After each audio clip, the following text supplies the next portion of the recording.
try to share ideas. But more than a year now. Anong tawag doon? Anong tawag sa ginos ba yun? Ginos kayo. Ayun. Hindi ko alam parang ganun lang. Hindi ko lang alam yun yung tamang termino, but that is literal application. Nagkausap daw po kayo last August eh. Sunod ka. Nagkausap daw po kayo last August. Yes, I initiated. I personally, God is my witness, I tried and initiated first yung talk.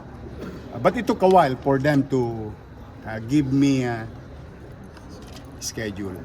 But it happened. It happened naman.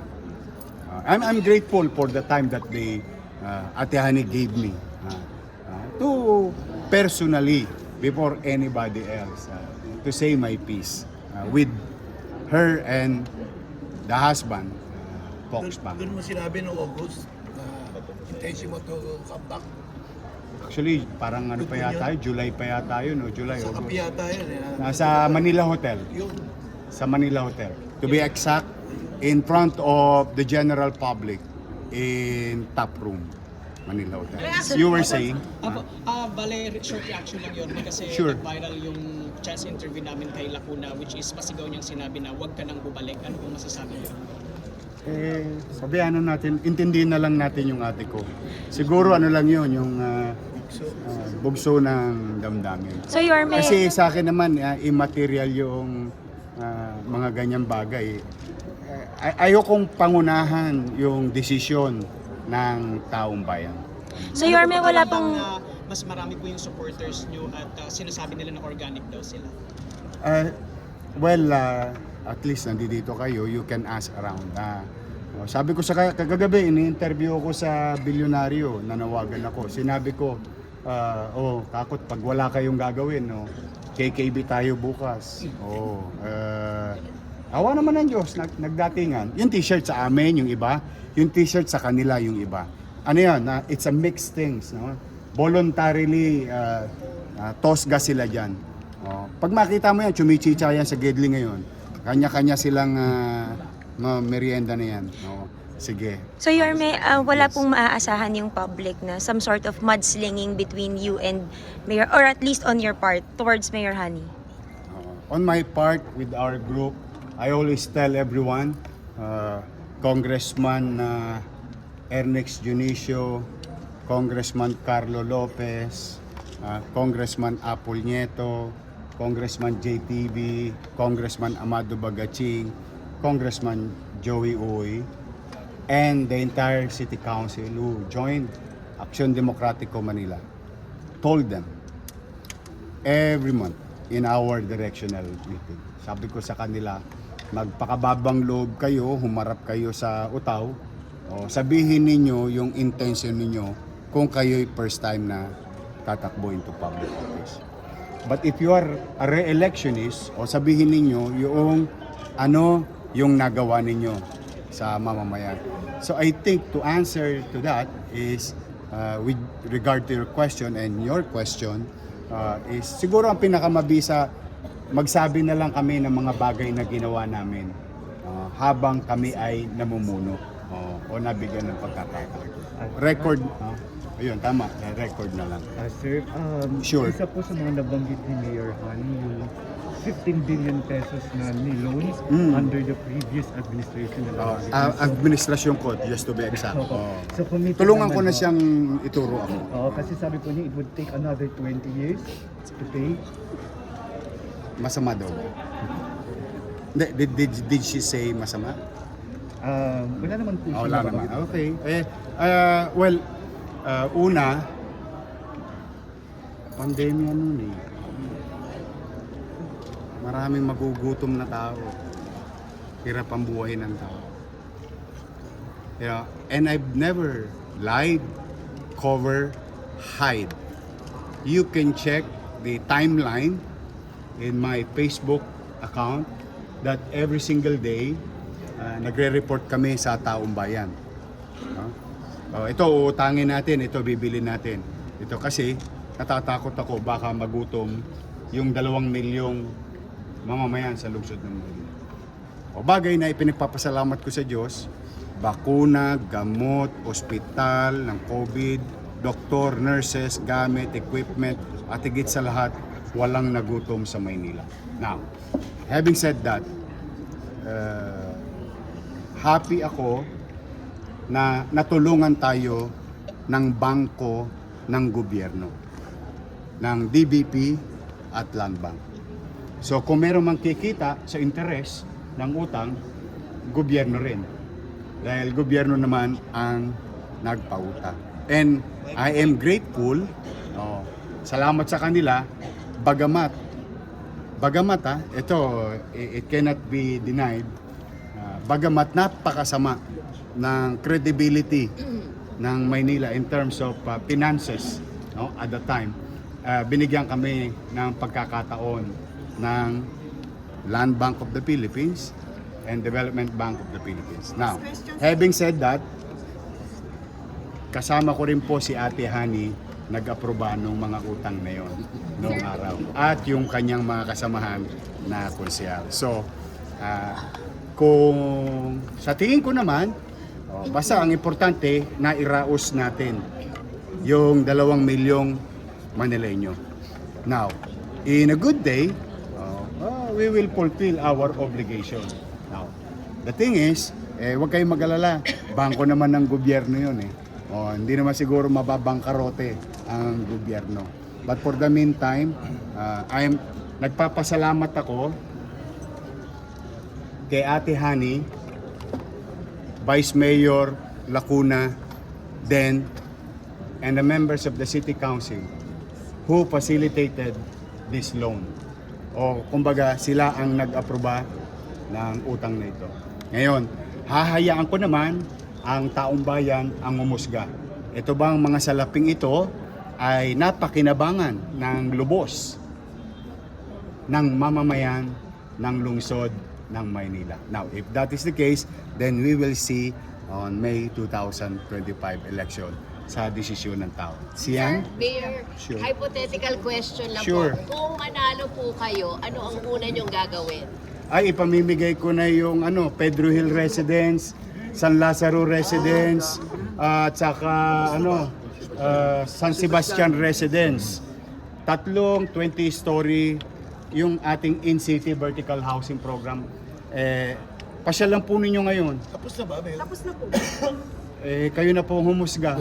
Bakit? Tingnan niyo po, tapos na. Yata yung panawagan ng mga Oo. nasunugan sa Hindi ko alam ba't hindi pinamimigay. Pero yun ang unahin ko kasi gusto ko bilang squatter. Alam niyo naman, hindi naman kaila sa inyo. Ang libro ng buhay ko, nabulat-lat nyo na lahat ang bawat pahina. Bilang squatter, kaya ko prioritize ang housing. Gusto ko kahit papaano, umulat bumagyo, pagkaroon ng dilubyo, may mauwian ang bawat pamilyang Manileño na walang sariling bahay. Okay. Now, yun talaga, unang-una kong gagawin. Pangalawa, bubuksan na natin yung ospital sa Baseco. 3 taon nang hindi binubuksan yun. 3 taon nang tapos yun eh. Ano pong Oo. Nagtataka ako bakit hindi na bubuksan eh. And it took 3 years until now. Noong bago tayo umalis gawa na yun eh. Nalulungkot lang ako because these are under our program and I've been telling Vice Mayor Chichi Atienza, I always believe in MBN. Minimum basic needs. Housing, education, healthcare, and jobs.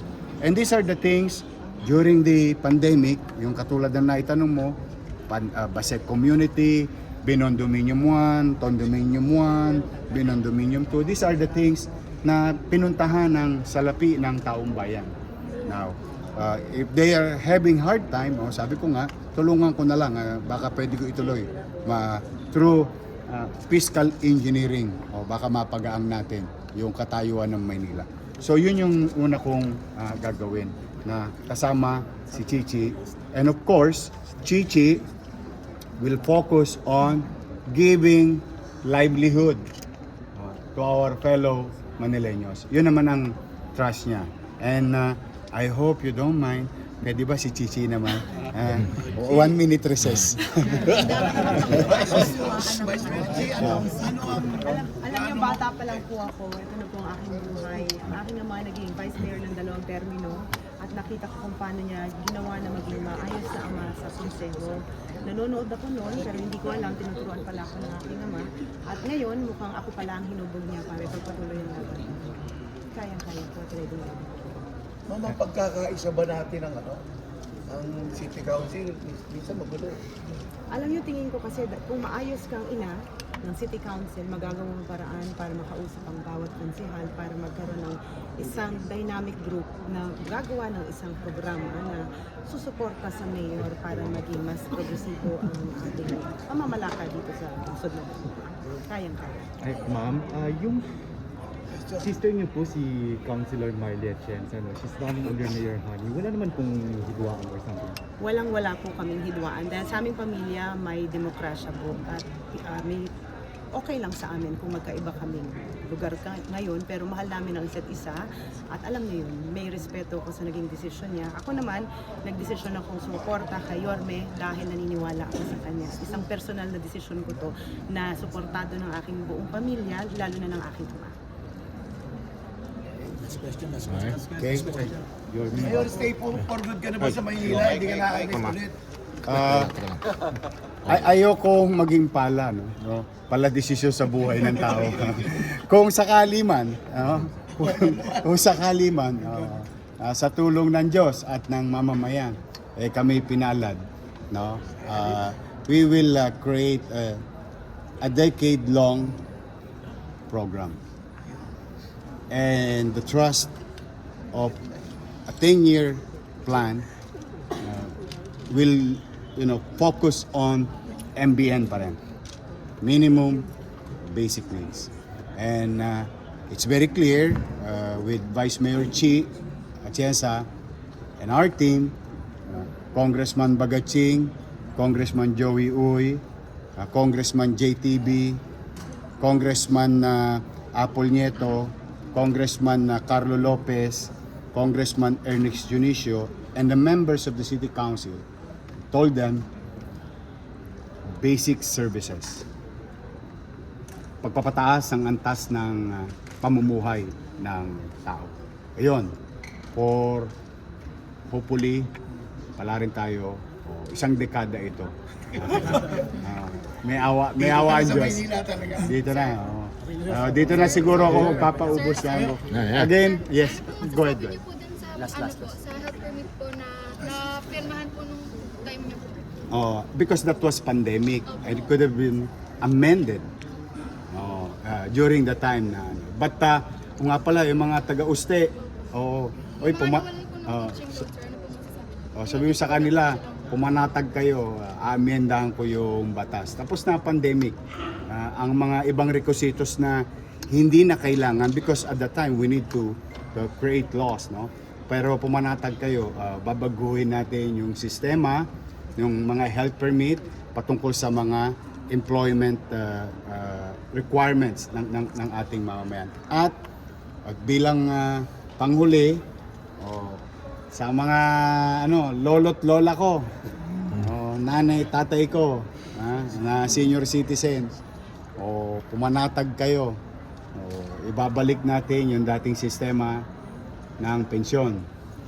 At alam ko, namimiss nyo na yung ensure. Nilalambing ako ng mga senior citizen ko. Sabi ko, hindi, basta pumanatag kayo, ibabalik ko po kung ano na po yung nasimulan natin dati pa. Pangalawa, sa mga batang Maynila, bagamat binabago-bago nilang ngayon, pumanatag kayo yung sistema ng health center, no? Ibabalik natin sa simple at magaang na lumang sistema. Dating sistema na mas okay sa mamamayan. Pangatlo, pumanatag kayo sa tulong ninyo at ng ating mga kasama. Andito si Chichi Atienza, at mga congressman natin at mga konsehal. We will make Manila great again.